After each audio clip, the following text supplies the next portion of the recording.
Praise our friends and family, welcome back to Mount of the Christ. நான் ரொம்ப ஹாப்பியாக இருக்கேன். ஏன்னா லாஸ்ட் வீக் நான் போட்ட ஷார்ட்ஸ் எல்லாமே நிறைய பேர் பார்த்துருக்காங்க. அது நிறைய பேருக்கு கண்டிப்பாக யூஸ்ஃபுல்லாக இருக்கும் நம்ம நம்பலாம். ஸோ நெக்ஸ்ட் வீக்லேருந்து ரெகுலராக நான் பைபிள் ஸ்டடி போட்டுருவேன். சாரி லாஸ்ட் வீக்னால போட முடியல. இன்னைக்கான ஸ்டோரி கேட்கலாமா? ஒரு அப்பா மகன் இருக்காங்க, ரெண்டு பேருமே ரொம்ப லவ்விங்காக இருப்பாங்க ஒருத்தர் மேலே ஒருத்தர். அவங்க ரெண்டு பேர்த்துக்குமே ஒரு செம இன்ட்ரெஸ்ட் இருக்குது. என்ன அப்படின்னா நல்ல பியூட்டிஃபுல்லான ஆர்ட்லாம் கலெக்ட் பண்ணி வைக்கிறது. பிகாசோ ஆர்ட்லேருந்து ரஃபேல் ஆர்ட் வரைக்கும் எல்லாத்தையுமே அவங்க கலெக்ட் பண்ணி வீட்டில் வச்சு இருக்காங்க.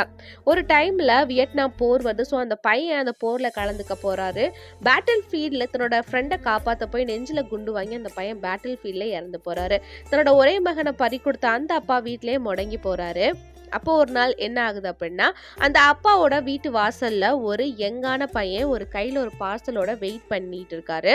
அந்த வீட்டை நாக் பண்றாரு. அவங்க அப்பா ரொம்ப நேரம் கழிச்சு கதவு திறக்கிறாரு. அந்த அப்பா கேட்குறாரு, யாருப்பா நீ அப்படின்னு கேட்குறப்ப அந்த பையன் சொல்றான், சார் என்ன உங்களுக்கு தெரியாம இருக்கலாம், பட் எனக்கு உங்களை நல்லா தெரியும். பிகாஸ் உங்களை பத்தி உங்க பையன் நிறைய சொல்லியிருக்கான். உங்க பையன் உங்ககிட்ட இருக்கணும் அப்படின்னு சொல்லி என்கிட்ட ஒரு பெயிண்டிங் கொடுத்துட்டு போயிருக்கான். அதான் நான் அங்கே கொண்டு வந்திருக்கேன் அப்படின்னு சொல்லி கொடுக்குறாங்க. அவங்க அப்பாவும் அந்த பெயிண்டிங், அவங்க கொண்டு வந்த பார்சல் தான் அந்த பெயிண்டிங். ஸோ அதை பிரித்து பார்க்குறப்ப அதில் அவங்க பையனோட ஃபோட்டோ இருக்குது. அதை பார்த்தோன்னே பயங்கரமாக அழுகிறாரு.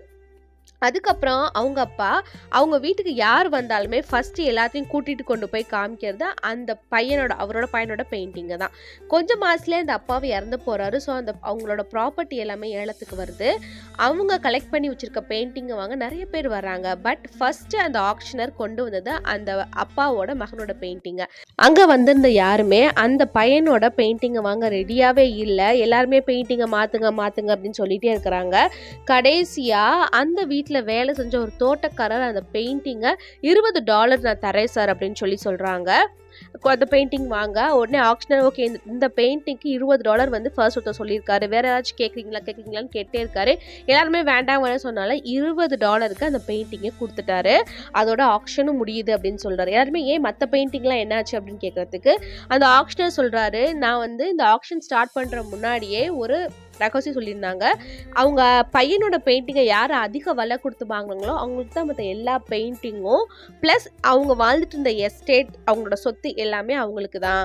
இதான் வந்து இந்த ஆக்ஷனோட சீக்ரெட். இதை வந்து நான் யார்ட்டையுமே சொல்லக்கூடாது கடைசி வரைக்கும். கடைசியாக தான் சொன்னாங்க. ஸோ சொல்லிட்டேன் அப்படின்னு சொல்லி முடிக்கிறாங்க. இதே போல தான் நம்ம பிதா அப்பா கூட 2000 வருஷத்துக்கு முன்னாடி தன்னோட ஒரே குமாரனை இந்த உலகத்துக்கு அனுப்பி நம்ம பாவங்களுக்காக அவர் ரத்தம் சிந்தவும் வச்சாரு. இப்பயுமே தன்னோட மகனை யார் ஏற்றுக்கிறீங்களோ அவங்களுக்கு நான் எல்லாத்தையுமே கொடுப்பேன் அப்படின்னு சொல்லியிருக்காங்க. நீங்கள் ஏசப்பா விட்டு தள்ளி இருந்தீங்கன்னா சீக்கிரம் வந்து அவர்கிட்ட சேர்ந்துக்கோங்க. உங்கள் லைஃப் உண்மையிலே நல்லபடியாக மாறும். தேங்க்ஸ் ஃபார் வாட்சிங். God plus.